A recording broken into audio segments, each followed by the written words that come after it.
जानकारी होनी चाहिए थोड़ा बहुत, क्योंकि परीक्षा के विषय क्या है इनका, हमें देखना है कि इनमें कौन सी ऐतिहासिक बातों का उल्लेख है। ठीक है ना, क्लियर। अरण्य क्या होते हैं? अरण्य मतलब जंगल, जंगल में बातें की गई। देखिए इतना हमें नहीं जाना है, जब भी हमसे क्वेश्चन आए वो क्या होगा, पूछेगा साहित्यिक स्रोतों का विवेचन कीजिए। तो साहित्य में मुख्य मुख्य बातें क्या है? साहित्य दो प्रकार के, धार्मिक और लौकिक। धार्मिक में क्या? ब्राह्मण साहित्य, बौद्ध साहित्य और जैन साहित्य। ब्राह्मण साहित्य का वेद, उपनिषद, आरण्य, पुराण आते हैं। अगर इसमें पूछना भी होगा क्वेश्चन तो अलग से पुराणों को पूछ सकता है, वेदों को पूछ सकता है। ठीक है ना। बौद्ध साहित्य क्या होते हैं? त्रिपिटक होते हैं ना। जैन साहित्य क्या? आगम होते हैं। अब देखिए पुराणों में क्वेश्चन बनता है, पुराणों का पूछ सकता है इतिहास। ठीक है ना। तो पुराण क्या है? हाँ, पुरा और यण दो शब्द सुना ना सर? पुराना ज्ञान। पुराना ज्ञान, ठीक है। प्राचीन ज्ञान विज्ञान सिद्धांतों का उल्लेख जिसमें हो गया है पुराण। ठीक है ना। देखिए नंद वंश के पहले तक का इतिहास जो है हमें पुराणों से ही ज्ञात होता है। क्या कहेंगे? राजा परीक्षित से लेकर नंद वंश तक का जो है इतिहास। ठीक है ना। यानी पुराणों में क्या है बताइए? ये परीक्षित जो है, ठीक है ना, इनसे लेकर और नंद वंश तक का इतिहास क्या है, मुख्यतः क्या है? पुराणों से ज्ञात होता है। ठीक है ना। पुराणों की क्या है? 5 लक्षण बताए गए हैं। किसने बताए हैं?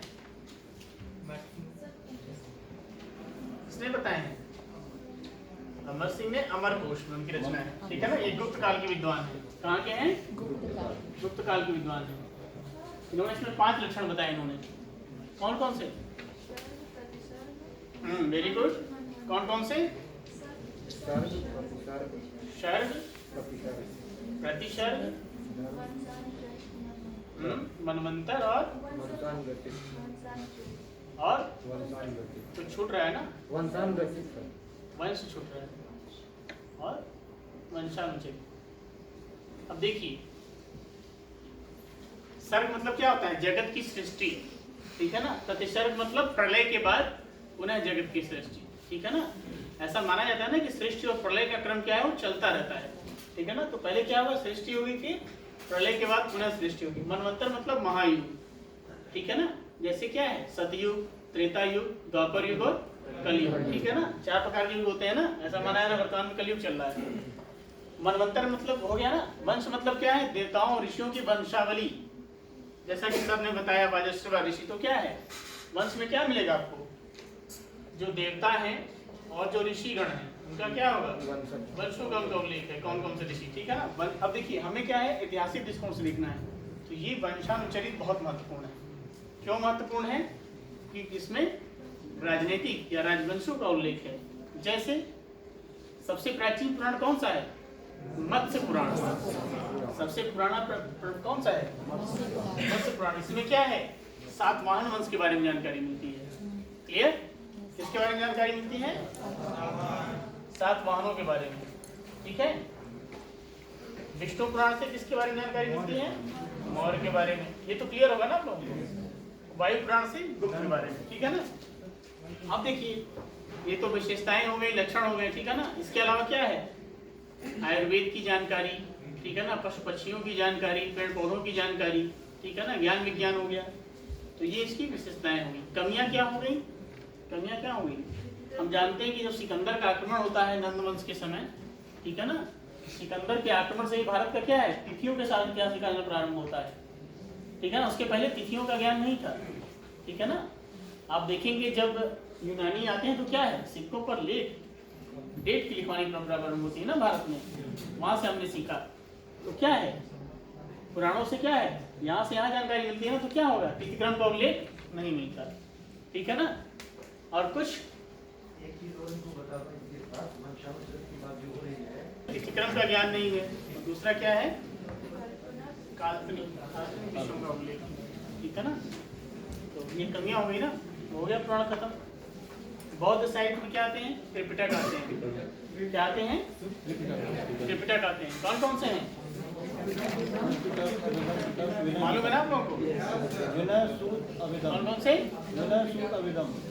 सुत्त पिटक और विनय पिटक और अभिधम्म पिटक। ठीक है ना। तो इसमें क्या क्या बातें बताइए? ये धार्मिक उपदेश है शुद्ध पिटक में। विनय पिटक में क्या है? अनुशासन के नियम दिए गए हैं, कैसे आपको रहना है, ठीक है ना। बौद्ध कहाँ रहते थे? भिक्षु मठों में रहते थे ना। कैसे रहना है, दिनचर्या क्या होगी, इसका किस में उल्लेख है? यानी भिक्षु भिक्षुणियों क्या है? नियम का उल्लेख है, कैसे उनके जीवन यापन करना है ना। अभिधर्म में क्या है? दार्शनिक सिद्धांतों का विवेचन है। जैसे बौद्ध धर्म क्या सिद्धांत है? प्रतीत समुत्पाद है ना, ये सब क्या है? बौद्ध धर्म के सिद्धांत और क्या है? अभिधर्म पिटक में, ठीक है ना। किसमें है? अभिधर्म पिटक में, ठीक है ना। जैन साहित्य में जाते हैं आगम आते हैं, ठीक है ना। इनको क्या कहता है? आगम कहा जाता है। अब ध्यान दीजिए, बौद्धों में एक है अंगुत्तर निकाय, ठीक है ना। और जैनियों में क्या है? भगवती सूत्र। क्या है? भगवती सूत्र। और बौद्धों में क्या है? बौद्धों में क्या है? अंगुत्तर निकाय। ये क्यों महत्वपूर्ण है बताइए? इसलिए महत्वपूर्ण है कि 16 महाजनपदों का उल्लेख दोनों में हुआ है, ठीक है ना।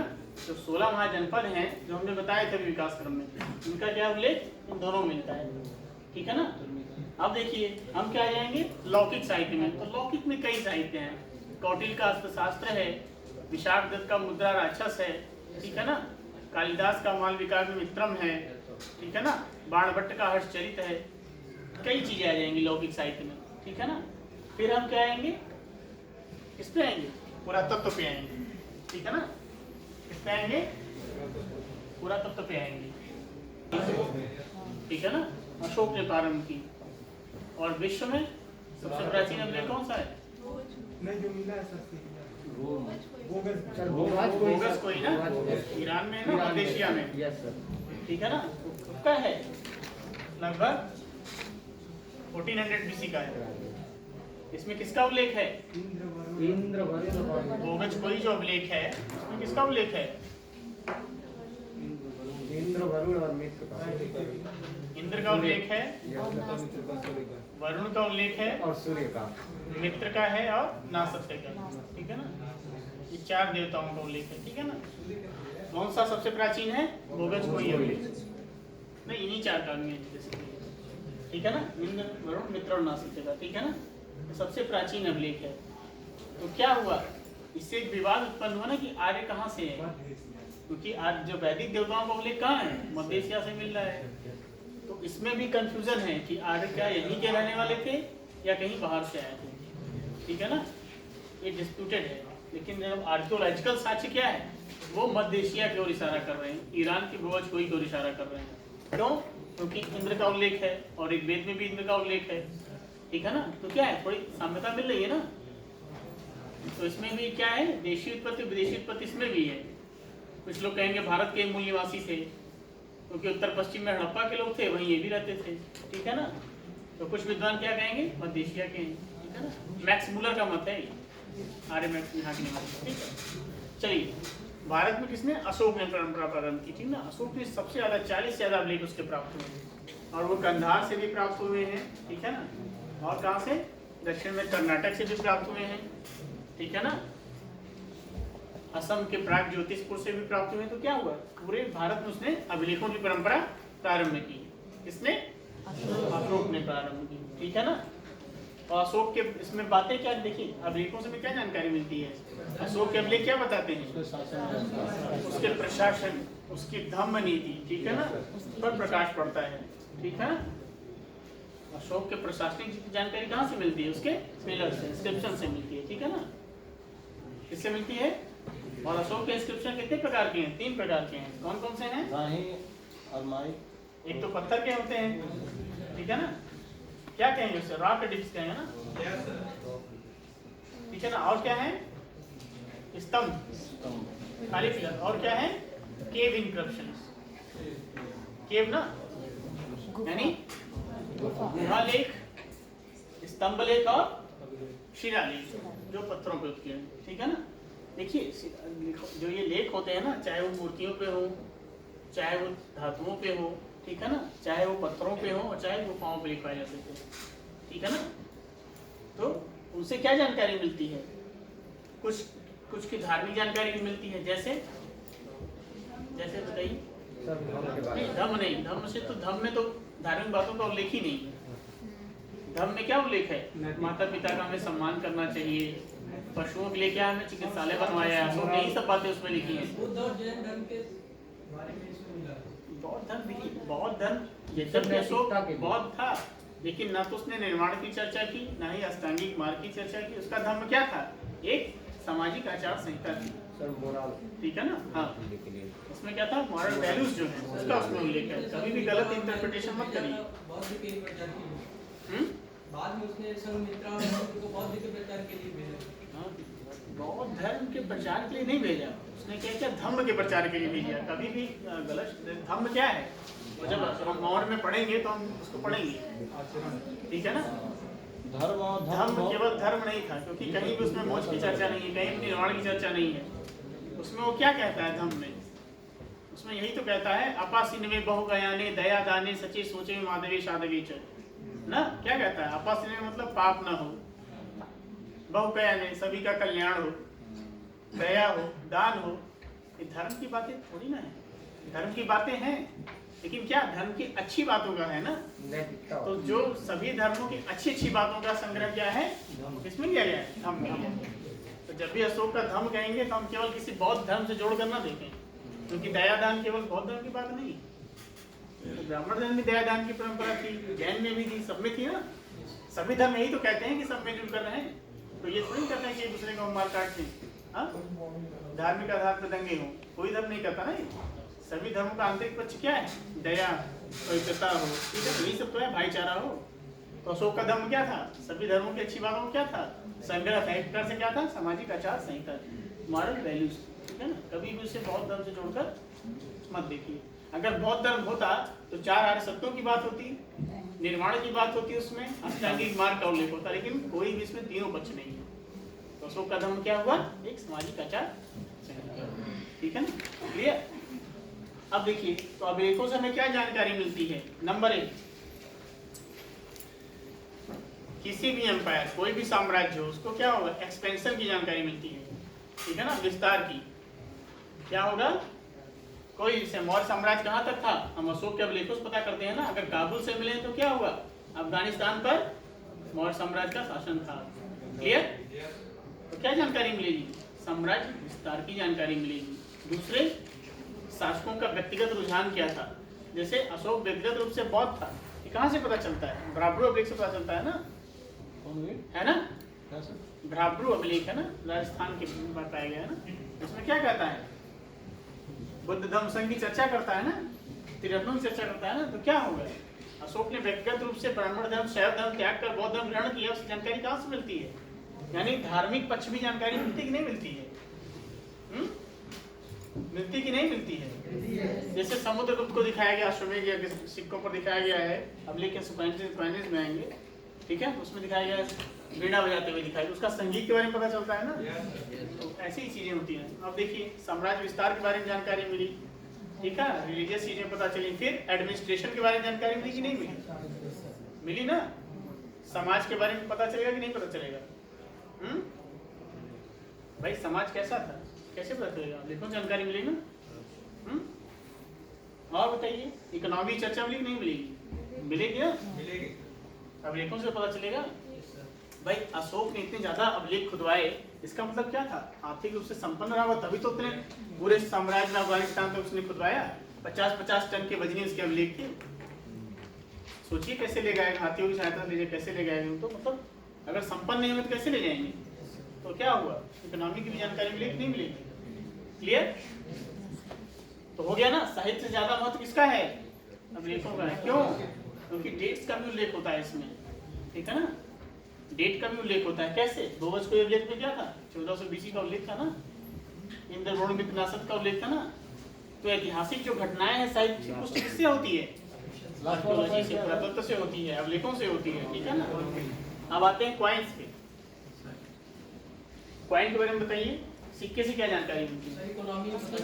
सब पता चलता है। सिक्के कब प्राप्त हुए तो पता क्या है कि मंदी था, आर्थिक रूप से पतन का काल था, ठीक है ना। अगर सिक्के ज्यादा मिले तो क्या पता चलता है? टाइम पीरियड के बारे में पता चलता है, समृद्धि का था, ठीक है ना, टाइम काल पता चलता है। साथ साथ सिक्के क्या बताते हैं?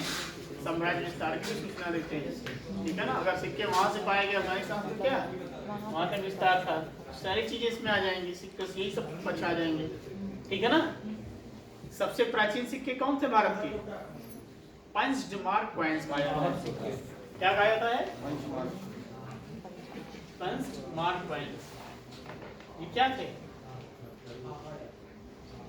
इनको आह सिक्के कहे जाते हैं, ठीक है ना। पंच्ड मार्क कॉइन्स, ठीक है ना। ये क्या थे? एक ठप्पा टाइप का लगा, कोई डेट वोट नहीं होता था, ठीक है ना। मार्क वह टाइप के सिक्के, ठीक है। जैसे मैंने हड़प्पा कल्चर में बताया था, क्या था, उन वस्तुओं पर मुहर लगाई जाती थी। दूसरी बार क्या थी, इन पर आकृतियां होती थी, कहीं पीपल का, कहीं कुछ इस तरह के सिक्के होते थे। सिक्कों में सुधार कब हुआ? जब यूनानी आए। तो यूनानी आए तो क्या हुआ? इन्होंने क्या किया? डेट लिखना प्रारंभ किया। आकृतियां होती थी ना अभी तक, इन्होंने क्या किया? सिक्कों पर डेट की परंपरा प्रारंभ की, तिथिक्रम का प्रारंभ किया। किसने किया? यूनानियों ने, ठीक है ना। यूनानियों ने क्या किया? डेट वाले सिक्के जारी किए। तो भारत में सीखा ना यूनानियों से सिक्का डालने की परंपरा, ठीक है ना। यूनानियों से सीखा ना, तो सिक्कों पर लेख लिखवाने की परंपरा यूनानियों ने प्रारंभ की, ठीक है ना। कुषाणों के क्या है? सर्वाधिक शुद्ध सोने के सिक्के हैं, ठीक है ना। गुप्तों ने बहुत ढेर मात्रा में सोने के सिक्के जारी किए थे, ठीक है ना। तो सिक्कों से क्या पता चलता है? क्लियर हो गया ना? आपकी इसकी जानकारी मिलती है ना। कौन कौन से प्राचीनतम सिक्के हैं? आहत सिक्के। सिक्कों पर लेख किसने पाया? यूनानियों ने, ठीक है ना। क्लियर? अब क्या आएंगे हम? स्मारकों पे आएंगे। तो इसमें क्या आते हैं?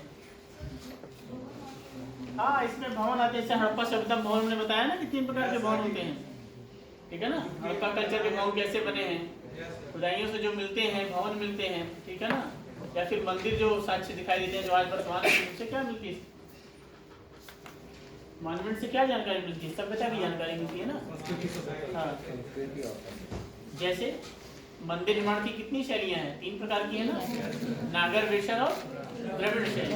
उत्तर भारत शैली क्या है? नागर शैली। दक्षिण की क्या है? द्रविड़ शैली। तो इससे कैसे पता चलेगा हमें?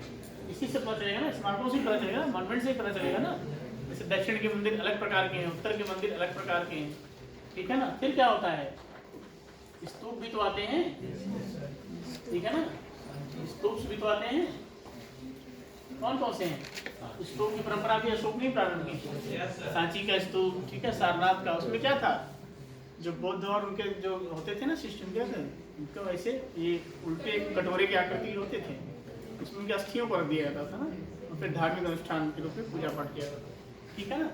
स्तूप, चैत्य जिसे बोलते हैं, ठीक है ना, ठीक है ना।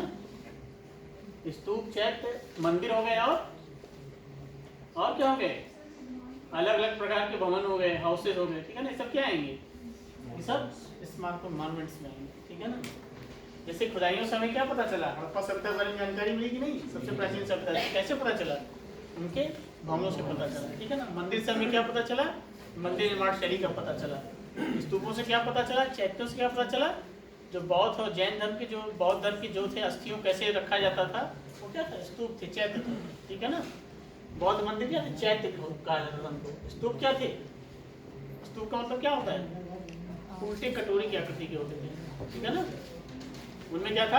बुद्ध उनके शिष्यों के अवशेषों को रखा जाता था। क्लियर? क्लियर है ना। बाद में हम आर्ट के अंतर्गत पढ़ेंगे, जब कला हम पढ़ेंगे एंशिएंट में, तो आर्ट में जैसे मॉडर्न काल आर्ट पढ़ेंगे, तो उसमें हम अध्ययन करेंगे होगा।